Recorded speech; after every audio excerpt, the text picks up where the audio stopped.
quick! We're gonna need some time to fire up the engines. Let's give the laser turret a workout.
Company.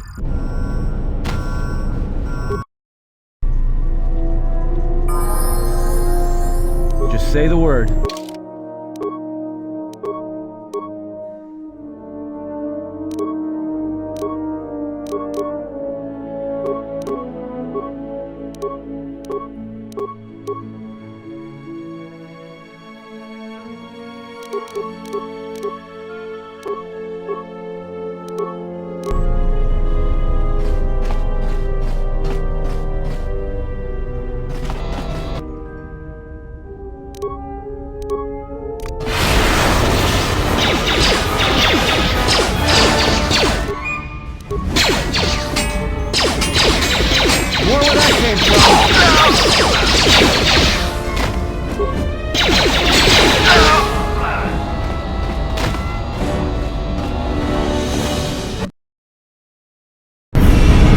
All right, let's get out of here.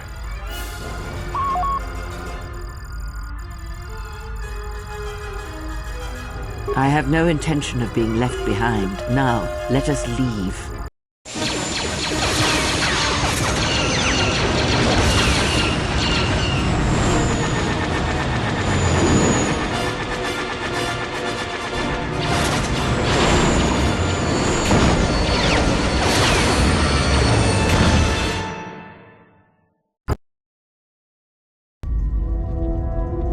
If they hit us, we're dead, but if they keep missing us, we're dead. It's great odds.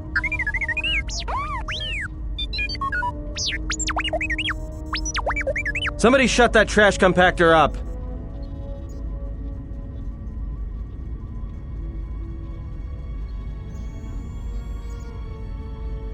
That'll take out the whole field, the colony, and maybe us. We might not even be able to jump to hyperspace in time. Then we die here. Choose now.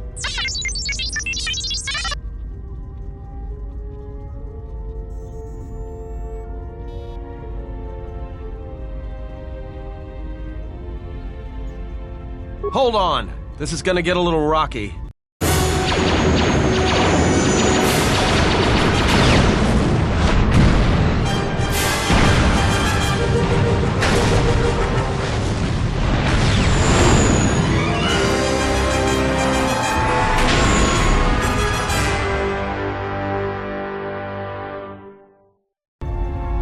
Well, now that we just killed a planet, maybe one of you can tell me what's going on. Because between assassin droids, a Sith Lord that looks like he sleeps with vibroblades, and being target practice for a Republic warship, I was better off in my cell. The Republic warship was the Harbinger. It was seized on its way to Telos by the Sith. They sought you, Jedi.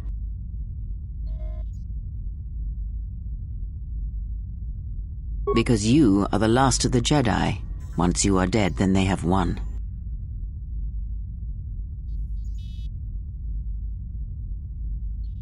The Sith will dare to accuse you of such. They believe you to be a Jedi Knight, and that is all that matters.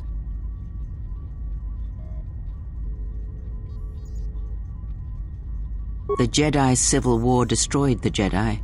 By the war's end, barely 100 Jedi remained. Many fell in battle, and many more were seduced by Revan's teachings.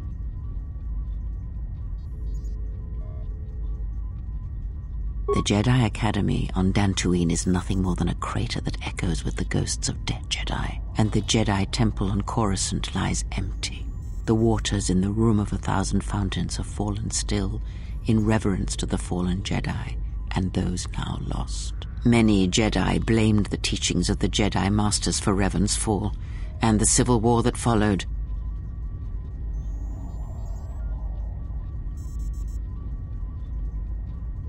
Perhaps, but they are Jedi no longer. If the Sith have not already slain them, then they will not help you, nor can you help them. That is not an easy question to answer. This threat is greater than you know, and I do not believe it is a battle that can be fought.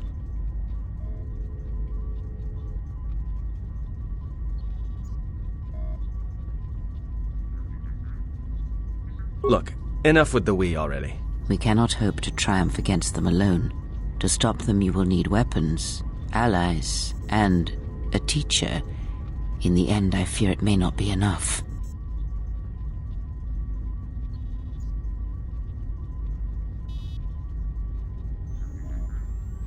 You fought in the Mandalorian Wars, and it cost you everything. Are you willing to sacrifice as much again?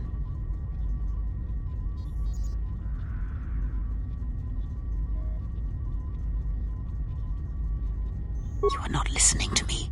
This is not like any field of battle you have ever fought in. Think carefully on your choice. If you choose to fight, if you choose war, it is a path few turn from once the first steps are taken. It carries with it a terrible price, and in the end you may find you have nothing left to sacrifice.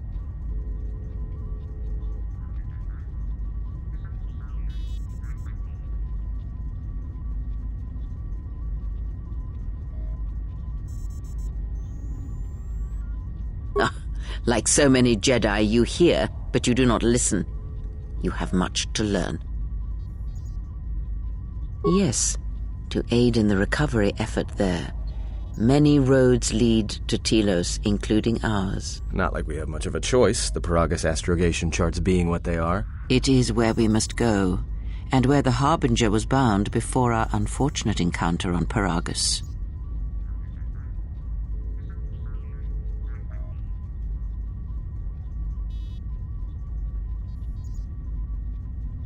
You were difficult to find, but coincidence was on our side. When I learned that you were on the vessel, I knew the Sith would not be far behind. When we intercepted the Harbinger, it was crippled, drifting in space. It was a simple matter to board the vessel and rescue you. Unknown to me, however, the Sith were already on board. Just as we made the jump to hyperspace, they fired upon us, nearly destroying the Ebon Hawk. True. But as one trained in the Force, you know that true coincidences are rare. I do not know how the Ebon Hawk was able to make it to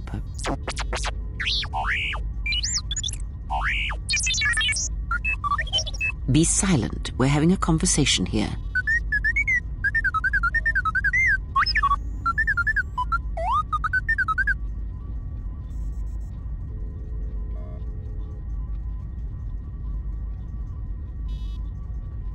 Maybe that droid noisemaker could make itself useful repairing the ship for once.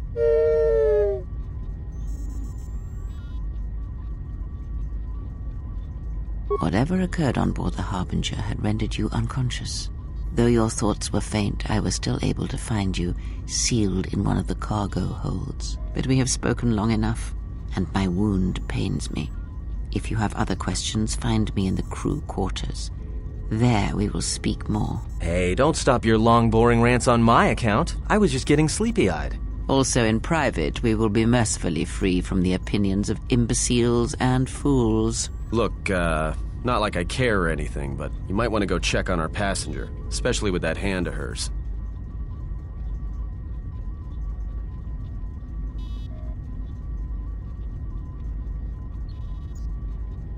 I think she was barely keeping it together.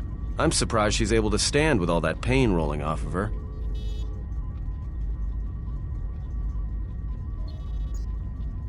Are you blind?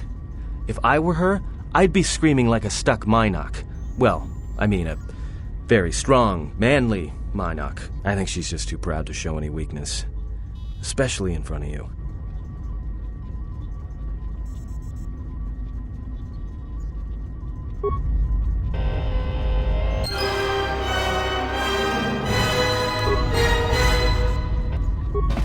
Look, not like I care or anything.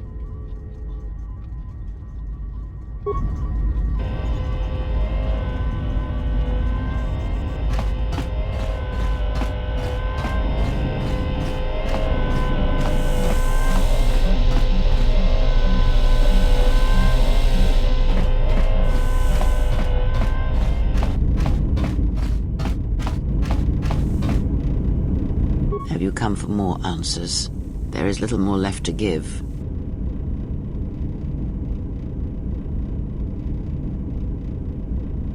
Of course it was. I knew what was necessary, and that I was the only one who stood between you and him. This wound is a physical thing and will fade with time. It was necessary. Some things may only be learned from sacrifice.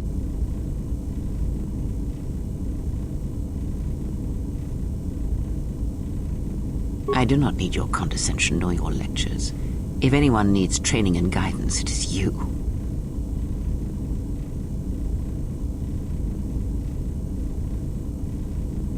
I do not know if it is possible, and I fear that had the pain been more intense, the consequences would have been more extreme.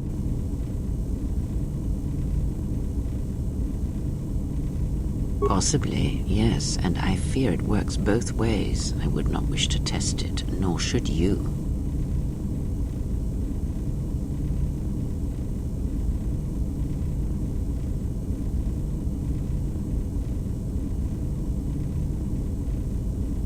If you think a connection to one such as yourself gives me any comfort, then you would be wrong. I desire this no more than you do. It seems that at times of stress and pain, if they catch us unawares, then the pain is transmitted between us. It seems the force flows easily between us. When one of us manipulates the force to heal or strengthen ourselves, the other is aided as well. A powerful technique indeed, though, as we have noticed, it has its drawbacks.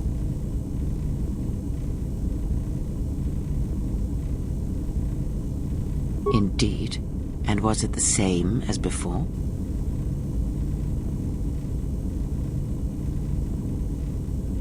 If my suspicions are correct, perhaps the damage the Jedi Council did was not as permanent as they thought. It is not an easy thing to cut one off from the Force.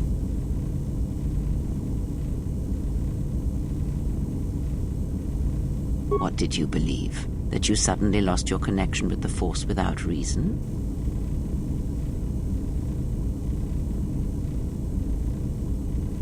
Indeed it is. It is much like losing one's ability to listen, or being put into a deep sleep, unable to awaken to the galaxy around you. Such a thing has been done before, when Jedi have pronounced sentence on their own, and exiled them as they did you.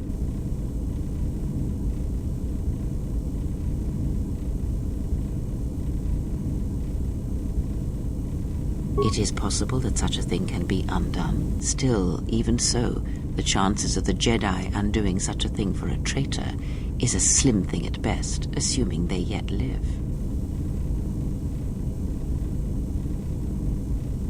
Our link may have had other consequences. Perhaps you can hear the Force again, distantly, through me. If so, then there is hope. I may be able to teach you, train you to feel the Force again, and if you will not allow me to help you, then other Jedi must train you, or undo the damage they have done.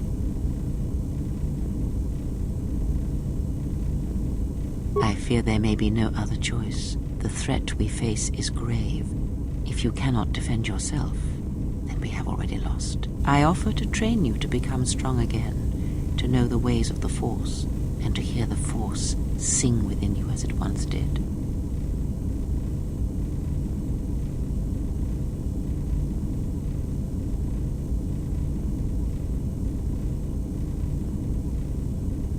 our training shall begin. Whenever I travel with you, I shall impart what I can to you through my words and presence.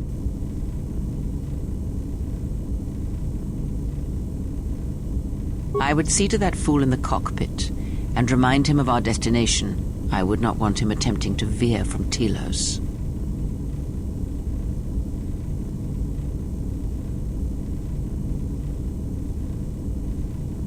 Watch that one. His thoughts are slippery. I do not trust him, and nor should you. Such a man serves himself first and his allies next.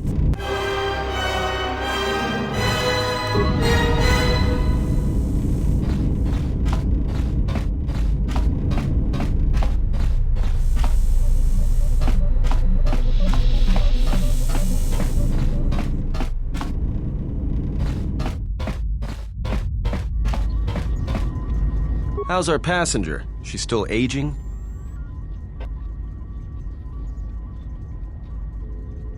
What a surprise. Just so you Jedi know, the whole cryptic routine isn't mysterious, it's just irritating.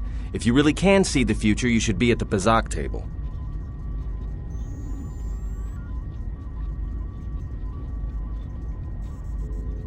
You got a point. How old do you think she is, anyway? She may have been good-looking once, but it takes some hard living to make creases like that.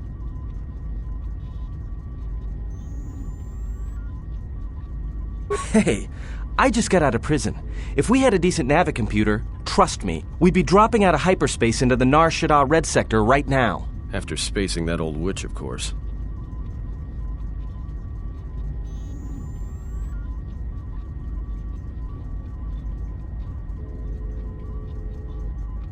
Like we have a choice? It's the only place Peragus had logged in their astrogation charts. If you thought Peragus was dead, then Telos is a dying world they're trying to breathe back to life. Should be there before too long.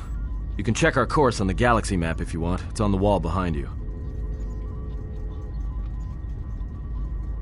So, what happened? Don't give me that. There were plenty of times back on Peragus where a lightsaber would have been helpful. So where's yours?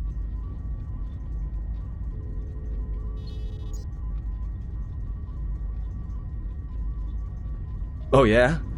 I thought a Jedi was supposed to be married to their lightsaber. Guess I heard wrong. Were you a single hilt or one of those double-bladed Jedi? Huh.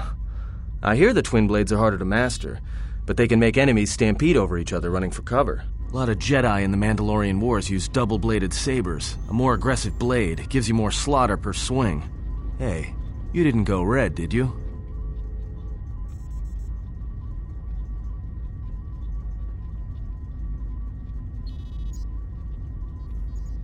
Great. Maybe you and that Sith Lord can have a party after we're dead. Must have been something. Sure be nice to have it now. Might make those Sith think twice before coming after us.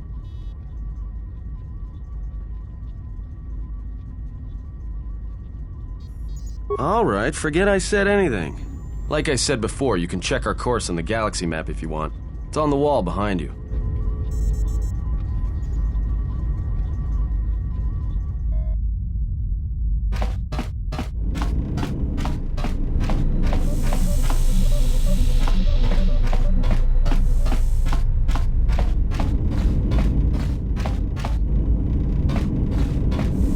If I were you, I would see to the...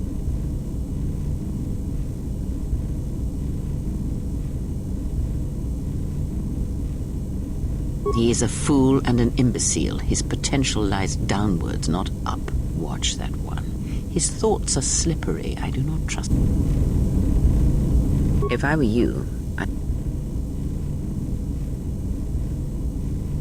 Ask, and I will answer.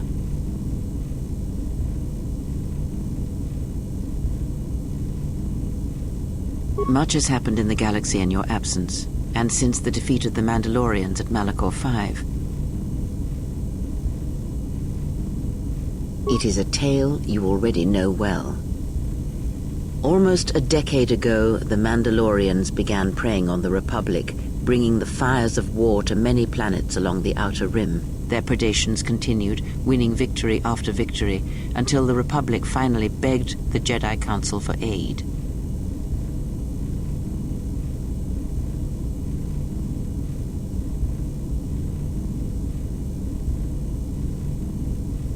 indeed. The Jedi Council counseled caution and patience to assess the Mandalorian threat as the Outer Rim burned.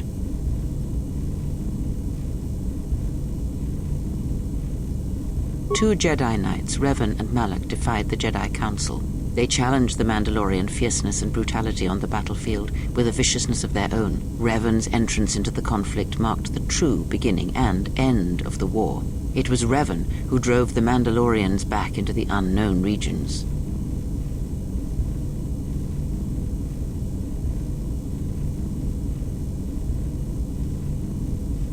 Yet Revan triumphed. But you know this, for you were there at Malachor 5, when the Mandalorians were crushed beneath Revan's might.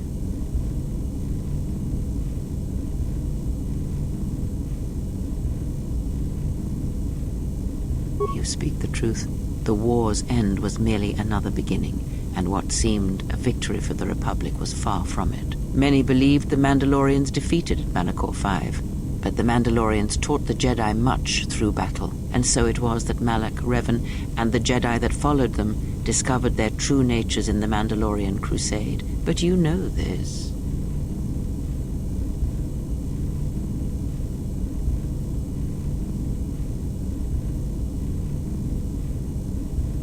Did Revan fail? Or was it the failure of the Jedi teachings? A question for another time, perhaps. As Revan and Malak fought the Mandalorians in battle after battle, they grew to despise weakness, just as the Mandalorians did. In the end, the Mandalorians had taught them through conflict, shaped the Jedi, and turned them into a weapon against the Republic.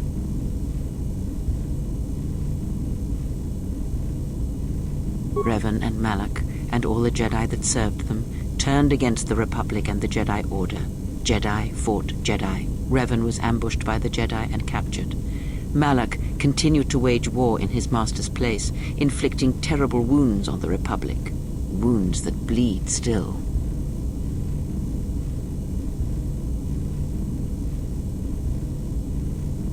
As all Sith do without a strong enemy, the Sith turned on each other. Revan escaped the Jedi and returned to finish Malak, and that was the end of the Jedi Civil War.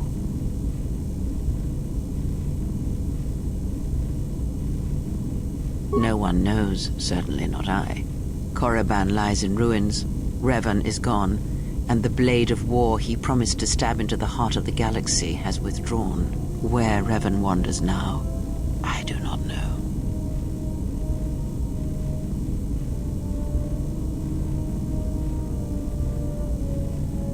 It would seem that way from a certain point of view, perhaps. The Jedi Civil War left wounds that have yet to heal. We shall see if the Republic has the strength to survive.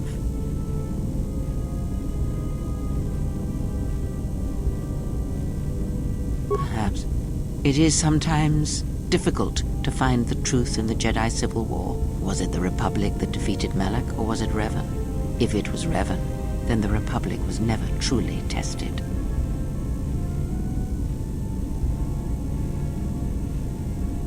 A culture's teachings, and most importantly the nature of its people, achieve definition in conflict. They find themselves lacking. Too long did the Republic remain unchallenged. It is a stagnant beast that labors for breath, and has for centuries. The Jedi Order was the heart that sustained its sickness. Now the Jedi are lost. We shall see how long the Republic can survive.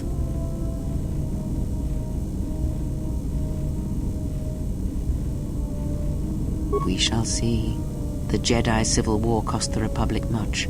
The resources of the Sith seemed limitless. The Republic's was not. Fleets of warships, soldiers, and people were lost. Entire planets were decimated.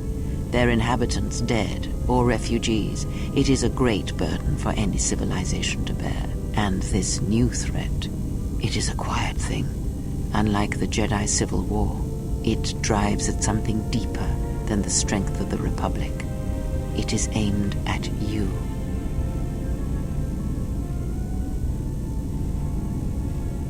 The Republic was never what was important, ever. It was but a shell that surrounds the Jedi, just as the teachings of the Jedi are a shell surrounding the heart of man. You see, the war, the true war, has never been one waged by droids or warships or soldiers. They are but crude matter obstacles against which we test ourselves, the true war, is waged in the hearts of all living things, against our own natures, light or dark. That is what shapes and binds this galaxy, not these creations of man. You are the battleground, and if you fall, the death of the Republic will be such a quiet thing, a whisper, that shall herald the darkness to come. Ask, and I will answer. These Sith, they seek the death of all Jedi, as have all the Sith, since the Jedi Order was first split. Yes, the Jedi Civil War is not the first one of its kind. Thousands of years ago, the Jedi had another civil war that split the Order. It was a terrible thing. A faction among the Jedi abandoned the teachings of the Order, following their own path. They waged war on their fellow Jedi, a war that raged across the galaxy. But these fallen Jedi were cast out, defeated, and they retreated to worlds in the Outer Rim. Over time, they took on the mantle of the Lords of the Sith, but in their hearts they never forgot the Jedi. The hatred for the Jedi Order burns in their veins like fire and echoes in their teachings. Revan tasted it, as Malak did.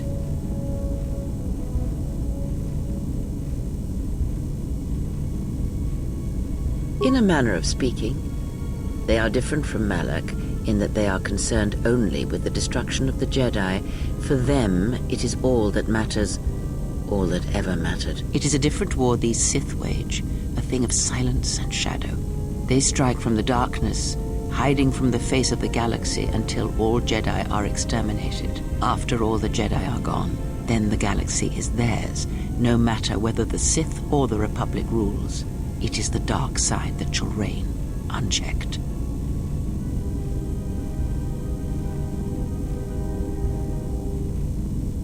I believe them to be the result of special teachings. Their apparent weakness against you is evidence of this. Those Sith assassins can sense their prey through the Force. It is like a hunger. They feed and grow stronger when they are near Force sensitives. The stronger their prey is in the Force, the deadlier they become. As long as you were cut off from it, you were able to evade their sight. But after Peragus, I fear that you will be no longer shielded from their eyes, or the eyes of their masters. The stronger you grow, the more will come. I would see to that fool in the cock. Watch that one.